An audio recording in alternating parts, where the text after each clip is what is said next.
It was unintentional, Dad said when he threw my laptop into the pool when I refused to give him $139,000 for his business. When you've been underestimated your whole life, revenge becomes an art form.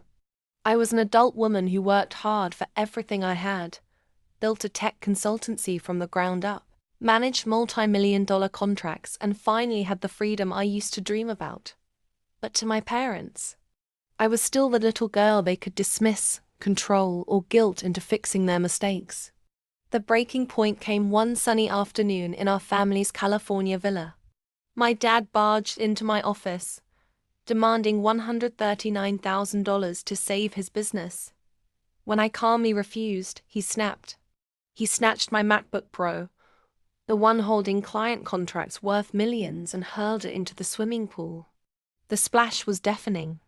When I screamed, he had the audacity to smirk and mutter, "It was unintentional."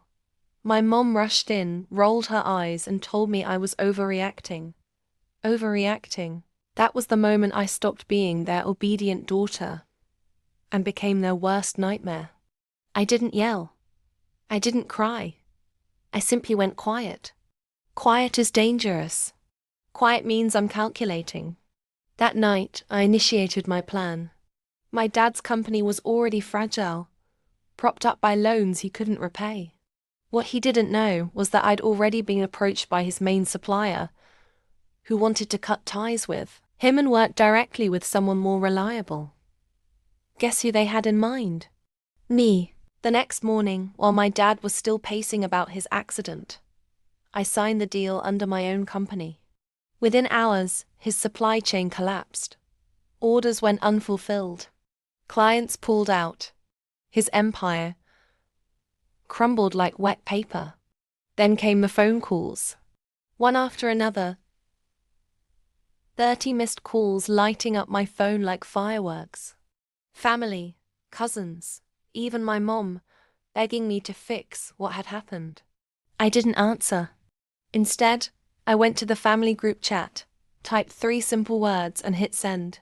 It was unintentional. The silence that followed was louder than any scream. But here's the twist. I didn't stop there. The same laptop my father drowned. I had it backed up to a secure cloud server. Every file, every contract, every pitch was intact. I didn't just survive, I thrived. The laptop became a symbol, and so did my message. Now, instead of being their financial safety net, I was their reckoning. The daughter they ignored was the woman who ended up owning everything they thought they controlled. And when people ask me if I regret it, no.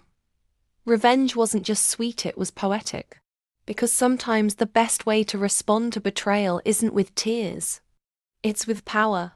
If you loved this story of ultimate revenge, make sure to subscribe to my YouTube channel for more jaw-dropping stories that will leave you shocked, inspired, and hungry for the next twist. Trust me, you won't want to miss what's coming next.